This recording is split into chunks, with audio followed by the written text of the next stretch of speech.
मंच पर उपस्थित कलोल विधानसभा लोकप्रिय धारासभ्य भाई बकाजी ठाकोर, गांधीनगर जिला पंचायत प्रमुख शिल्पाबेन पटेल, कलोल तालुका पंचायत प्रमुख बबीताबेन पटेल, गुजको मासोल वाइस चेरमेन અને ભાજપ સહકાર સેલના અધ્યક્ષ શ્રી બિપિનભાઈ પટેલ, પાંસરના સરપંચ શ્રી ભરતસિંહ વાઘેલા, ગાંધીનગર જિલ્લા ભાજપના પ્રમુખ અનિલભાઈ પટેલ, કલોલ તાલુકા ભાજપના પ્રમુખ કિરીટભાઈ પટેલ, કલોલ શહેર ભાજપના પ્રમુખ શ્રી જે.કે. પટેલ, જેએસડબલ્યુ ગ્રુપ જેમણે આપણું તરાવ વિકસાવ્યું એના શ્રી નરેશ લાલવાણીજી, કલેક્ટર શ્રી, ડીડીઓ શ્રી અને આજ આ પાંસર ગામની પવિત્ર ભૂમિમાં ઉપસ્થિત થયેલા સૌ ભાઈઓ બહેનો સૌને મારા રામ રામ નમસ્કાર। મારે કઈ લાંબી વાત કરવી નથી ભાઈ, ખાલી તમે મને ચૂંટે લોકસભાનો સભ્ય ચૂંટીને બનાવ્યો, 5 વર્ષ થયા। આ 5 વર્ષમાં પાંસર ગામમાં 14 કરોડ 18 લાખના ખર્ચે 86 વિકાસના કામો આપણા આજે પૂરા થઈ જાય છે। અને આપણું તરાવ હું અહીં 2021માં એનું ભૂમિપૂજન કરવા આવ્યો હતો। ખરેખર જીવ બળે એવું તળાવ હતું। આજે વરસાદના પાણી આવવાનો રસ્તો થઈ ગયો છે, તળાવની આજુબાજુમાં ઝાડવાએ નાખ્યા છે અને 5 વર્ષ પછી તમે આ તળાવ જોજો, એક સુંદર પિકનિકનું સ્થાન આખા ગામ માટે, પાંસર ગામ માટે અહીંયા ચાલુ થઈ છે। બાળકોને રમવાની વ્યવસ્થા, જુવાનિયાઓને કસરત કરવાની વ્યવસ્થા, વોલીબોલનું ગ્રાઉન્ડ, વૃક્ષારોપણ, મંદિરને સૌંદર્યકરણ કરીને રામદેવજીના મંદિરને આવરી લીધું છે અને થોડું પાણી ભરવાની વ્યવસ્થા થઈ જાય, ક્યાંક નર્મદાથી જો આપણું જોડાણ મળી જાય તો પછી અંદર બોટ મૂકવાની વ્યવસ્થા કરી દઈશું, એટલે કમ્પ્લીટ તરાવ પાંસરવાળાને મળે અને 12 મહિના છલોછલ રહે એવું તરાવ બનાવવાનું છે। મિત્રો, પણ અહીં ગામના જુવાનિયાઓ જે છે એમને હું કહેવા માંગુ છું, આ પાંસર ખરેખર અહીંના જૈન શ્રેષ્ઠીઓથી ઉદાહરણ લેવા જેવું ગામ છે। સૌથી જૂના દેરાસરોમાંથી એક દેરાસર અહીંયા આવ્યું છે। અહીંયા આગળ પ્રભાત ફેરી મંડળ ચકલાઓના ચણ માટે દાણ ભેગું કરી 12 મહિના ચકલાઓને ચણ નાખવાની વ્યવસ્થા કરે અને અહીંયા વૃક્ષારોપણની चिंता કરવા વાળું મંડળ પણ છે। મિત્રો, આજ હું વિશેષ કરીને ગામના જુવાનિયાઓને કહેવા આવ્યો છું, ભાઈ બાકી તમારું જે કામ હોય બધું કરજો, ફિલ્મ જોવી હોય તો ફિલ્મે જોજો, મોટરસાયકલ લઈને ગાંધીનગર પાઉંભાજી ખાવા જવું હોય તો એ જજો, પણ અડધો કલાક રોજ આપણા ગામના તરાવને સાચવવા માટે જરૂર આપજો। આ તરાવ આપણે સાચવીને આગલી પેઢીની આંગળી પકડાઈને જોવું। અહીંયા વૃક્ષો વાવી દીધા, સરપંચ સાહેબ બેઠા છે, તલાટીએ બેઠા છે। જો વૃક્ષોને પાણી પાવાની વ્યવસ્થા પંચાયત ના કરે તો આ વૃક્ષો મોટા થાય ખરા? જરા મને કહેજો। 1200 વૃક્ષો વાયા છે। જો આ 1200 વૃક્ષો માથોડા ઉપર નીકળી જાય અને ધીરે ધીરે ઘટાદાર વૃક્ષમાં પરિવર્તિત થઈ જાય તો આપણું તરાવ કોઈ દિવસ ખાલી ના થાય, માટીનું ધોવાણે ના થાય અને પાણીના સંગ્રહની કુદરતી વ્યવસ્થા ઓટોમેટિકલી થઈ જાય। મિત્રો, આ તરાવ ગામની સાંસ્કૃતિક ગતિવિધિઓનું કેન્દ્ર બનવું જોઈએ એવી મારી આપ સૌને વિનંતી છે। આજે નરેન્દ્ર મોદીજીએ 100% સેચ્યુરેશન માટે વિકસિત ભારત યાત્રા શરૂ કરી છે. વિકસિત ભારતની કલ્પના શું?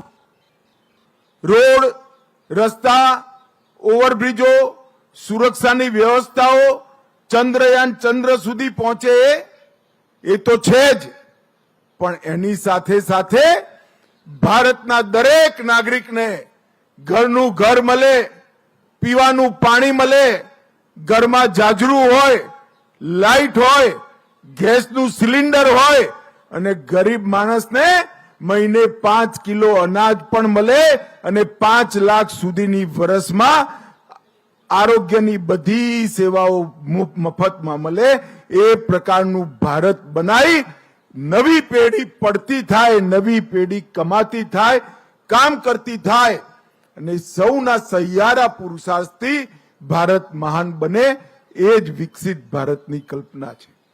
આજે નરેન્દ્રભાઈ મોદીએ, આપણા વડાપ્રધાનશ્રીએ જે વિકસિત ભારતની કલ્પના સાથે રથ કાઢ્યો છે, ગાંધીનગરમાં લગભગ 4 તાલુકાઓમાં 143 પંચાયતોમાં રથ ફર્યો.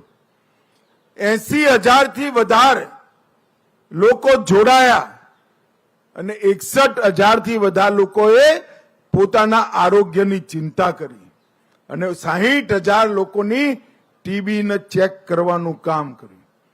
ઉજ્જવલા યોજનાના ગેસ 578 લોકોને મળ્યા, 300 લોકોને ઘરના ઘર મળ્યા અને 500 જેવા અનેક ગામ 100% દરેક ઘરમાં ચકલીમાંથી પાણી આવે, નળમાંથી પાણી આવે એવી વ્યવસ્થા આજ પૂરી થઈ ગઈ છે. એ આપણા સૌના માટે આનંદનો વિષય છે. લગભગ આ 143 ગામોમાં પ્રાકૃતિક ખેતીની આપણી કલ્પના, ખાતર વગરનું અનાજ અને રોગ વગરનું શરીર, એ કલ્પનાને લોકો સુધી, ખેડૂતો સુધી પહોંચાડવાનું કામ આમાં કર્યું છે.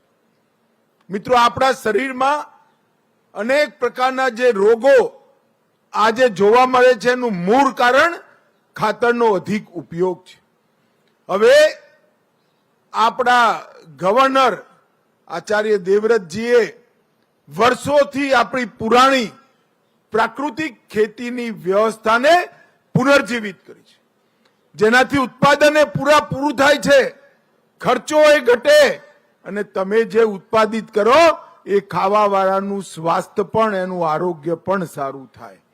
મારી પાંસર ગામના સૌ ખેડૂતોને મારી વિનંતી છે કે એકવાર તમારા ખેત અધિકારી પાસે આ પ્રાકૃતિક ખેતીની વાતને બરોબર સમજો.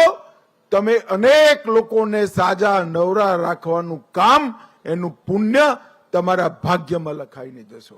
મિત્રો, આજ અહીંયા હું આવ્યો છું તારે પાંસરની અંદર આ 5 વર્ષમાં લગભગ ડ્રેનેજના 12 કામ, 11 પેવર બ્લોકના કામ, સ્ટ્રીટ લાઇટના 6 કામ, પીવાના પાણીના 4 કામ કરીને દરેક ઘરમાં નળથી જળ પહોંચાડ્યું. ગાર્ડનનું 1 કામ, તળાવનું 1 કામ, વરસાદી પાણીના નિકાલના 2 કામ, સ્મશાન આધુનિક બનાવવાનું 1 કામ, મેદાન બનાવવાનું 1 કામ, ઘન કચરાના નિકાલ માટે પણ વ્યવસ્થા, સારા અને આંગણવાડીના વિકાસ પાછળ પણ ખર્ચો અને ઇન્ફ્રાસ્ટ્રક્ચર ડેવલપમેન્ટના કામો કુલ મિલાકર 14 કરોડ રૂપિયા આજે પાંસરના વિકાસ માટે 5 વર્ષમાં ખર્ચવાનું કામ પૂરું થઈ ગયું છે. અને મિત્રો, હું તમારો હૃદયથી ધન્યવાદ માનવા આવ્યો છું. ભારતીય જનતા પાર્ટી માટે આ ગામ પહેલા માઇનસ ખુલતું હતું. અમારા અતુરભાઈ લડ્યા એ વખતે ગામનો માઇનસમાં હતું. હું લડ્યો, તમે પ્લસ કર્યું અને બકાજી લડ્યા ત્યારે વધારે પ્લસ કરીને પાંસર ગામને ભારતીય જનતા પાર્ટીએ આશીર્વાદ આપ્યા. મારી આપ સૌને વિનંતી છે કે 2024માં નરેન્દ્રભાઈ ફરીવાર વડાપ્રધાન બને એ માટે નરેન્દ્ર મોદી સરકારને, ભારતીય જનતા પાર્ટીને આશીર્વાદ આપી. અને મિત્રો, આપણા સૌની વર્ષોથી 550 વર્ષથી સમગ્ર દેશની એક ઈચ્છાથી કે અયોધ્યામાં જ્યાં પ્રભુ શ્રી રામનો જન્મ થયો ત્યાં ભવ્ય રામ મંદિર બને. પણ 550 વર્ષથી એ કામ પૂરું નતું થતું.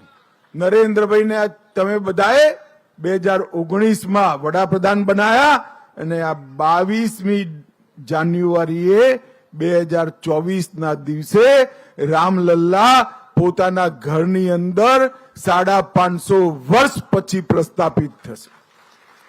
અને એ વખતે સમગ્ર ગાંધીનગર તાલુકાનું કોઈ ગામ એવું ના હોય જેના મંદિરમાં ઝાલર, આરતી, શંખનાદ, ઘંટનાદ ના થતો હોય અને જય શ્રી રામના નારા ના લાગતા હોય એવું એક પણ ગામ, એક પણ મંદિર ના હોવું જોઈએ. મિત્રો, આપણા સૌના માટે બહુ ગૌરવનો વિષય આ 22મી જાન્યુઆરીએ 5.5 સદી પછી, 550 વર્ષ પછી જે ભગવાન શ્રી રામનું મંદિર તોડી નાખ્યું હતું મોગલોએ, એ ફરીવાર બાંધવાનું કામ પૂરું થઈ પ્રભુ શ્રી રામ પોતાના નિજ ઘરમાં ફરીવાર પ્રવેશવાના છે.